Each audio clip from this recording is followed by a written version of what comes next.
Good afternoon, folks. We're here in appropriations, continuing our work session on the governor's proposed supplemental budget.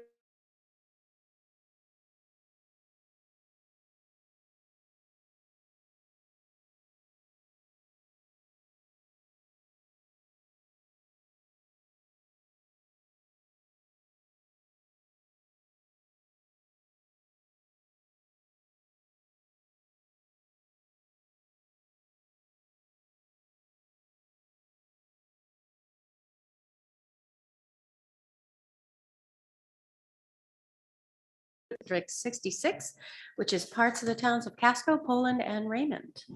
Representative Ducharme. Good afternoon, Madam Chair. I'm Representative Jack Duchamp from House District 111, representing Madison, Norwalk, and Solon. Representative Corey. Good afternoon. I'm Patrick Hoy, represent House District 25, which is part of Wyndham. Representative Millet.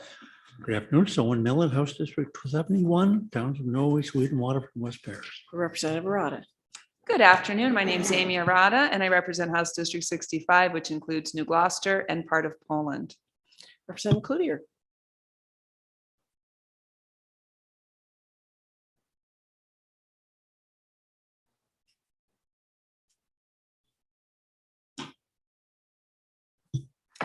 Thank you, Madam Chair and Senator Davis.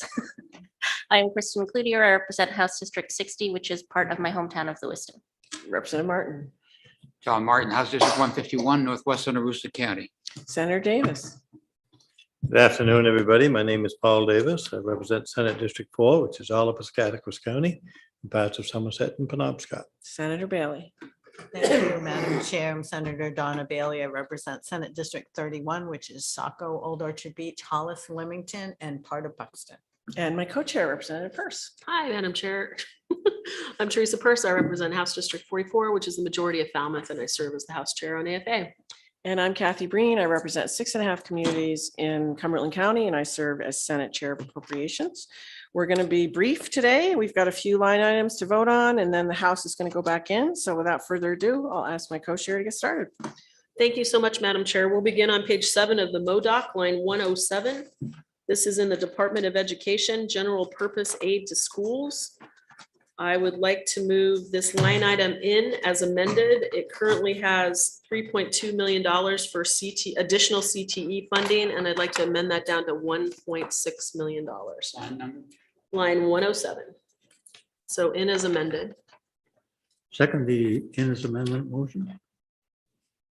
So line 107 Mhm. from the MODOC. In as amended, rather than 3.2 as the governor proposed, we're going to move in $1.6 million for the same purpose. Any discussion? All those in favor? 11-0. And then I'm going to ask Maureen if I can move in right now, language part C as amended, which correlates to this line item because it's the general purpose aid to schools. Sorry, I was Sure. writing something down. I'd like to move in part C as amended, and I believe Representative Millet just seconded it for me. Great. So that's the big document, a big language section that governs our school funding formula. And any questions? All those in favor? 11-0.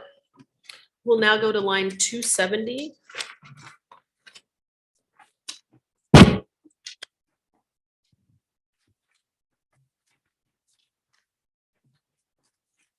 Which is on page 16.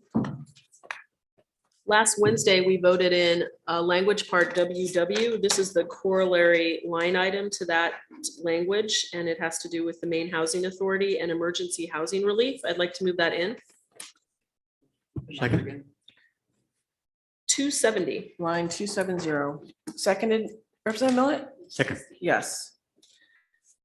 Okay, any discussion? All those in favor? 11-0. Now we'll go to line 306 of the MODOC.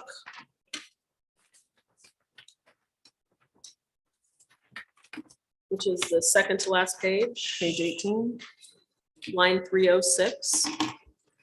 This is the Department of the Secretary of State, Bureau of Administration Services and Corporations. I'd like to move this line item out.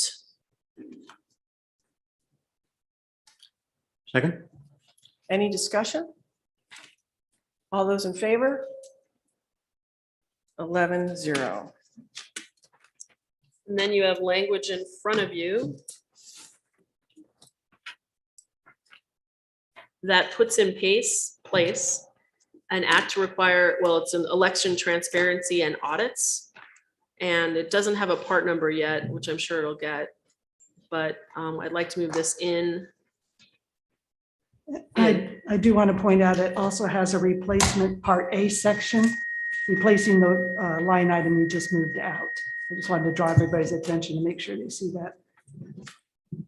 And because it's brand new language, it's just, I'm moving it in, it's not amended.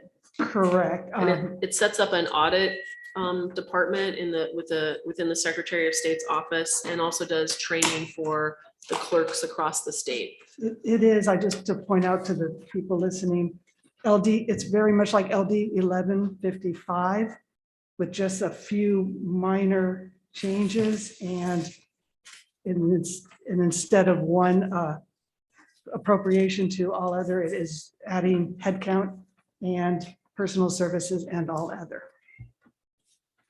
So in short, the governor put in an appropriation for this purpose, but without any positions. And after working with the Secretary of State, we came to use roughly the same amount of money with the positions, and we're moving that into the budget. So, thank you. Any discussion? Yes, Representative Corey. So yeah, with the new language, I sat on VLA this year and we had this bill in it, and I was a co-sponsor of the bill, and I supported the bill as well. And I think it's a wonderful bill. I just have one question on this. So it talks about division staff, and this is way better language than we had in the bill as well. So I'm pleased with at least the language.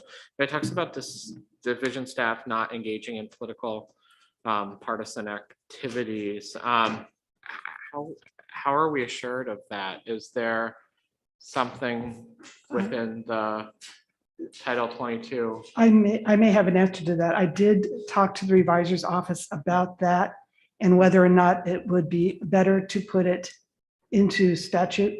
Yeah.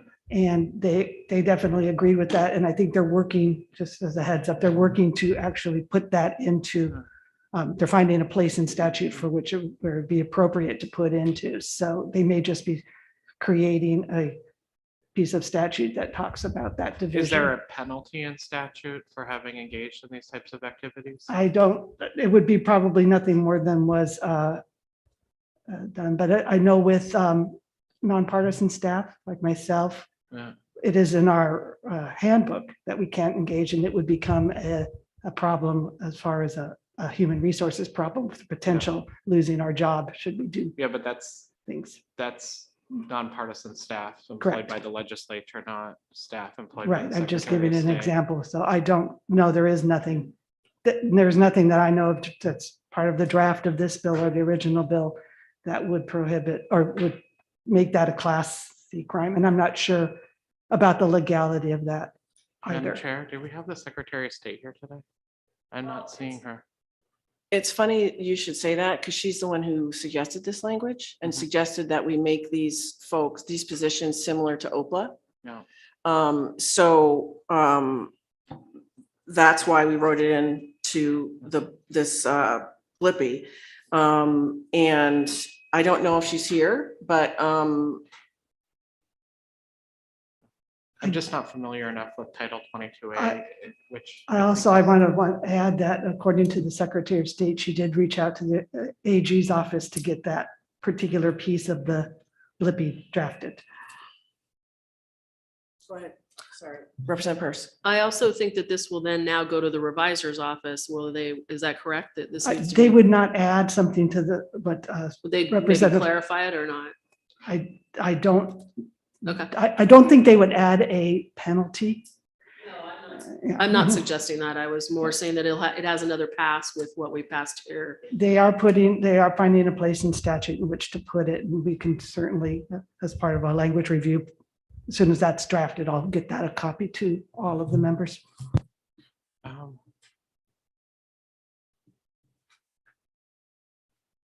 Sorry, it's Title 21A, but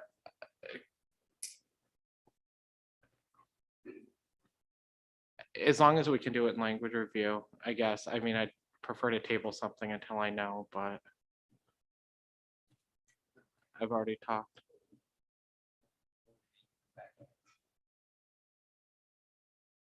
Okay.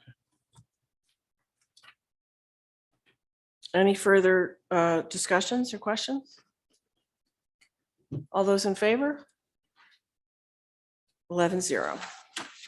And we will get back with the revisor's office drafts ASAP for review. And we can revisit it if we need to before we finish up. That's all that I have on the docket for this afternoon, Madam Chair. All right. We have. Thank you very much.